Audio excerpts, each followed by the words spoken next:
जय श्री कृष्ण। नमस्कार दोस्तों, स्वागत है आप सभी का वास्तु ज्ञान उपाय यूट्यूब चैनल पर। दोस्तों, आज मैं आपको इस वीडियो के माध्यम से कार्तिक मास के 34वें अध्याय की कथा का श्रवण करा रहा हूँ। आप सभी भक्तजन इस कथा को श्रद्धा पूर्वक मन लगाकर सुने। सूत जी ने ऋषियों से कहा प्रसंग बखान, 34वें अध्याय पर दया करो भगवान। ऋषियों ने पूछा, हे सूत जी, पीपल के वृक्ष की शनिवार के अलावा सप्ताह के शेष दिनों में पूजा क्यों नहीं की जाती? सूत जी बोले, हे ऋषियों, समुद्र मंथन करने से देवताओं को जो रत्न प्राप्त हुए उसमें से देवताओं ने लक्ष्मी और कौस्तुभ मणि भगवान विष्णु को समर्पित कर दी थी। जब भगवान विष्णु लक्ष्मी जी से विवाह करने के लिए तैयार हुए तो लक्ष्मी जी बोली, हे प्रभु, जब तक मेरी बड़ी बहन का विवाह नहीं हो जाता तब तक मैं छोटी बहन आपसे किस प्रकार विवाह कर सकती हूँ। इसलिए आप पहले मेरी बड़ी बहन का विवाह करा दो, उसके बाद आप मुझसे विवाह कीजिए। यही नियम है जो प्राचीन काल से चला आ रहा है। सूत जी ने कहा, लक्ष्मी जी के मुख से ऐसे वचन सुनकर भगवान विष्णु ने लक्ष्मी जी की बड़ी बहन का विवाह उदालक ऋषि के साथ संपन्न करा दिया। लक्ष्मी जी की बड़ी बहन अलक्ष्मी जी बड़ी कुरूप थी। उनका मुख बड़ा, दांत चमकते हुए, उसकी देह वृद्धा की भांति, नेत्र बड़े बड़े और बाल रूखे थे।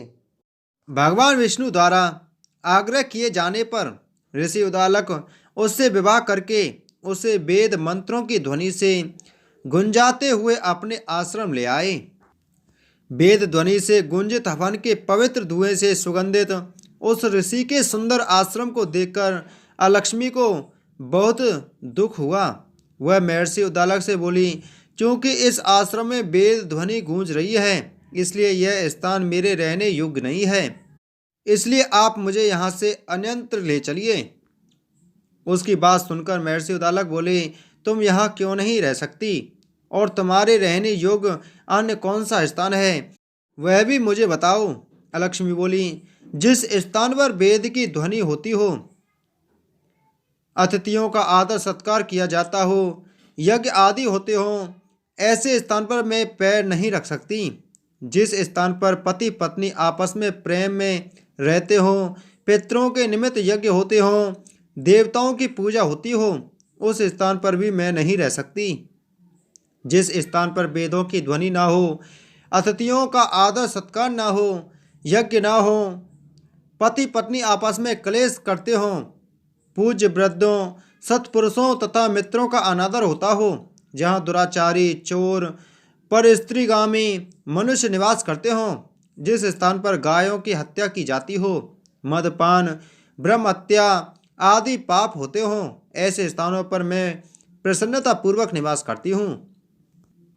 सूत जी बोले, अलक्ष्मी के मुख से इस प्रकार के वचन सुनकर उदालक का मन खिन्न हो गया। वह इस बात को सुनकर मौन हो गए। थोड़ी देर बाद वे बोले कि ठीक है, मैं तुम्हारे लिए ऐसा स्थान ढूंढ दूंगा। जब तक मैं तुम्हारे लिए ऐसा स्थान ना ढूंढ लूं तब तक तुम इसी पीपल के नीचे चुपचाप बैठी रहना। महर्षि उदालक उसे पीपल के वृक्ष के नीचे बैठाकर उसके रहने योग्य स्थान की खोज में निकल पड़े। परंतु जब बहुत समय तक प्रतीक्षा करने पर भी वे वापस नहीं लौटे तो अलक्ष्मी विलाप करने लगी। जब बैकुंठ में बैठी लक्ष्मी जी ने अपनी बहन अलक्ष्मी का विलाप सुना तो वे व्याकुल हो गईं। वे दुखी होकर भगवान विष्णु से बोली, हे प्रभु, मेरी बड़ी बहन पति द्वारा त्यागे जाने पर अत्यंत दुखी है। यदि मैं आपकी प्रिय पत्नी हूँ तो आप उसे आश्वासन देने के लिए उसके पास चलिए। लक्ष्मी जी की प्रार्थना पर भगवान विष्णु लक्ष्मी जी सहित उस पीपल के वृक्ष के पास गए जहाँ अलक्ष्मी बैठकर विलाप कर रही थी। उसको आश्वासन देते हुए भगवान विष्णु बोले, हे अलक्ष्मी, तुम इसी पीपल के वृक्ष की जड़ में सदैव के लिए निवास करो, क्योंकि इसकी उत्पत्ति मेरे ही अंश से हुई है और इसमें सदैव मेरा ही निवास रहता है। प्रत्येक वर्ष गृहस्थ लोग तुम्हारी पूजा करेंगे और उन्हीं के घर में तुम्हारी छोटी बहन का वास होगा। स्त्रियों को तुम्हारी पूजा विभिन्न उपहारों से करनी चाहिए। मनुष्यों को पुष्प, धूप, दीप, गंध आदि से तुम्हारी पूजा करनी चाहिए। तभी तुम्हारी छोटी बहन लक्ष्मी उन पर प्रसन्न होगी।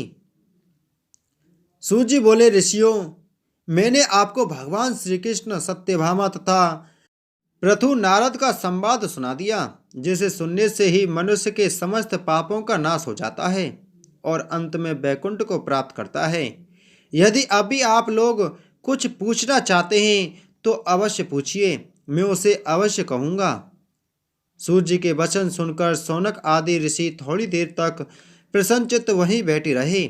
तत्पश्चात वे लोग बद्री नारायण जी के दर्शन हेतु चल दिए। जो मनुष्य इस कथा को सुनता या सुनाता है उसे इस संसार के समस्त सुख प्राप्त हो जाते हैं। इति श्री कार्तिक मास 34वां अध्याय संपूर्ण। बोलो विष्णु भगवान की जय। दोस्तों, वीडियो को ज़्यादा से ज़्यादा शेयर करें और चैनल को सब्सक्राइब करें। आगे की कथा में मिलते हैं कार्तिक मास के 35वें अध्याय के साथ में। आप सभी को जय श्री कृष्ण।